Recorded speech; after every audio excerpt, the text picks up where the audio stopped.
Superheroes are power fantasies at their core, but that doesn't make them inherently bad unless they're used as cheap ways to get identity politics, money, and reliance on formulaic stories across. As Evelyn Dever once said, "Because you have some strange abilities and a shiny costume, the rest of us are supposed to put our lives into your gloved hands. Superheroes keep us weak." Even though she had a great point, but in truth, with any idea, it's not the size that counts, it's how you use it. Now here we come to the point of the video. Let's analyze Batman on the Red Hood. It starts off with Ra's al Ghul's deal with the Joker going sour while he brutally beats up Jason Todd to a bloody pulp and blows him up to Batman Bruce's mourn. Ra's, out of guilt, decided to resurrect Jason using the Lazarus Pit, to him awakening and going rapid, then disappearing from both Ra's and Bruce for 5 years until he returned to Gotham with a new identity, the Red Hood, once a former identity of the Joker, used as a death note for him.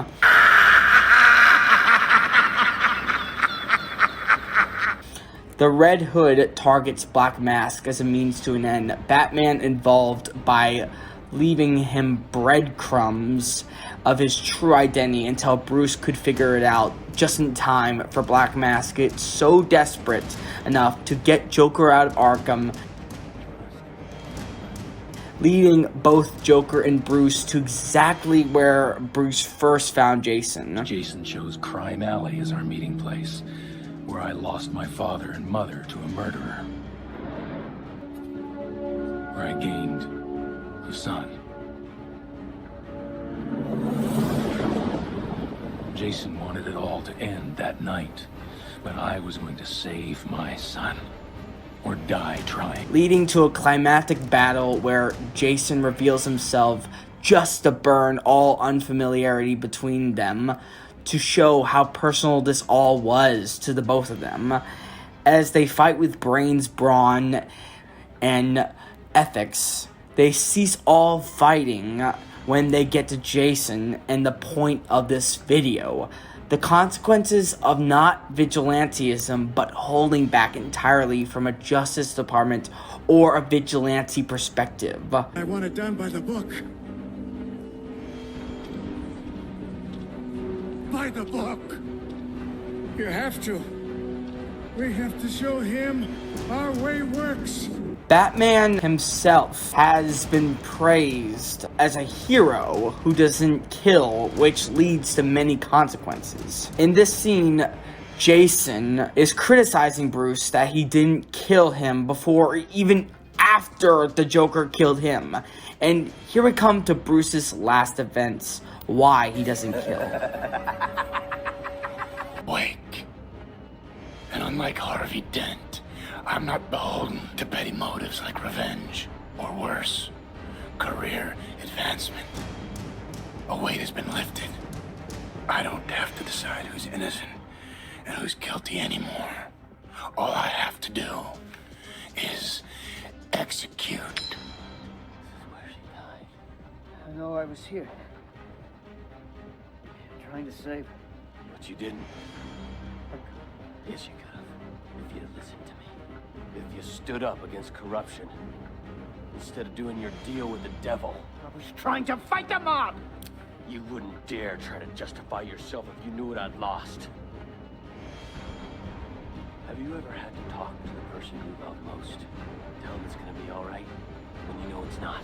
Ignoring what he's done in the past. Blindly, stupidly disregarding the entire graveyards he's filled. The thousands who have suffered. The friends he's crippled.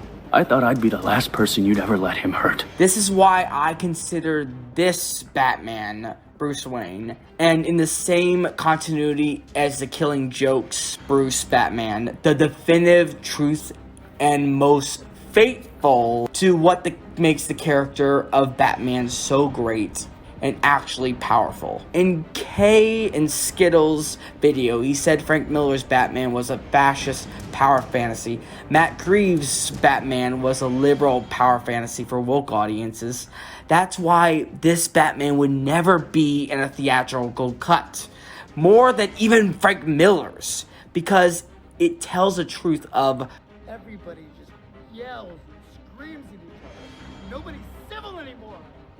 Nobody thinks what it's like to be the other guy. You think men like Thomas Wayne ever think what it's like to be someone like me? To be somebody but themselves? They don't.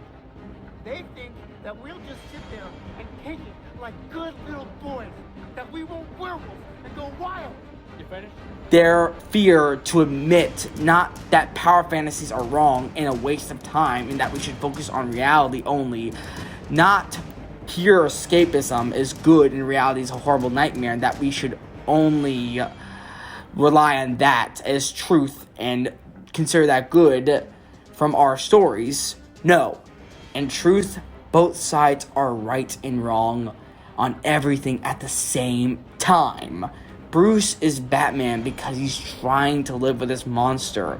Him killing is him fighting against his insanity, both internally and externally, with the Joker.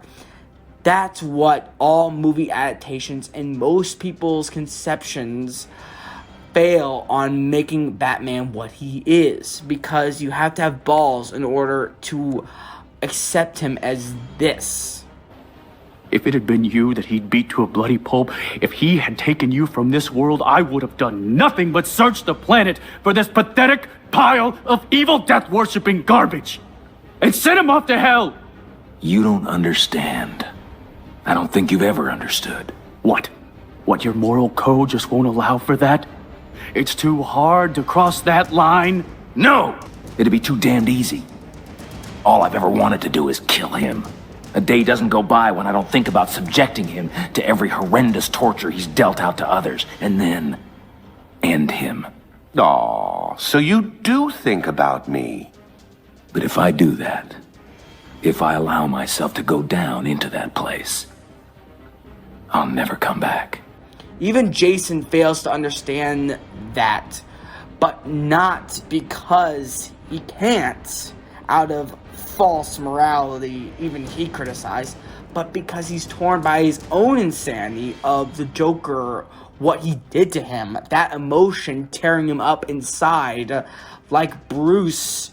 They're so similar in every way, more than anyone in the Bat family. And than anyone else in the Bat family, because he's driven by the same vengeance that guides Bruce. But at the same time, Jason's death is the biggest argument against Batman's philosophy. He is the result of Batman never pulling the trigger. Jason might be Batman's greatest failure, but his methods are much more effective and have saved countless lives. But their main difference is their personal insanities are so different in two ways. Jason, after being a victim of the Joker's killings and recovering physically and mentally, that he hyper-focuses on killing the Joker, not just to better the world, but to ease his conscience by proving his conviction to Bruce, and them joining together and controlling Gotham's underbelly, and finally making it a place where people don't constantly have to live in madness, and doing it because, well, you don't have a choice. This is what it's all about.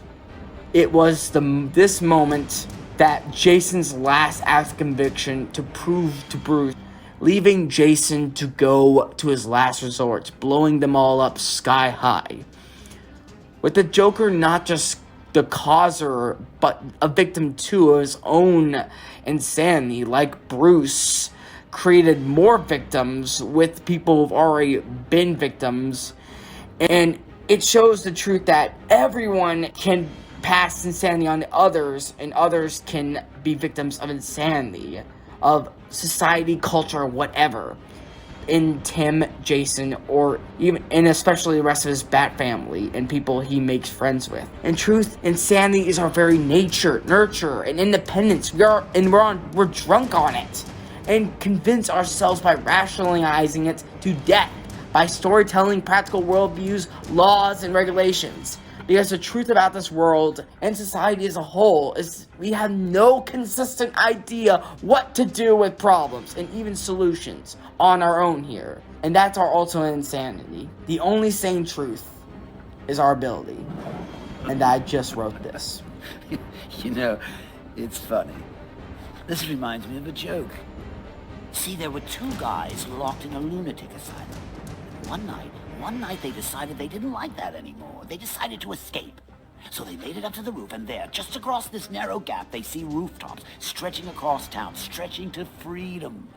Now, the first guy, he jumps right across, no problem. But his friend, oh, no way. He's afraid of falling.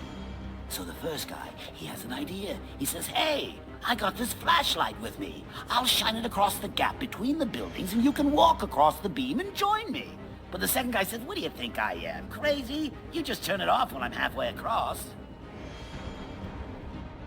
We only come to know the true power of evil when we work to suppress it in ourselves. You know, when you say spooky stuff like that, you justify my contingency plans to defeat you. What I'm saying, Bruce, is that you're the strongest person I know. Not because of the monsters you fight on the outside, but for the demons you battle on the inside. Your willingness to open up to me about this? Well, that shows real strength. And the day you stop reaching out for this support is the day I know I need to activate my contingency plan for you. We'll find Jason. Together. Right after I find the check. Thank you, Clark. And I paid the tab before you arrived. But how did you order the same thing every time? Even over dessert, you have to be 2 moves ahead? Really?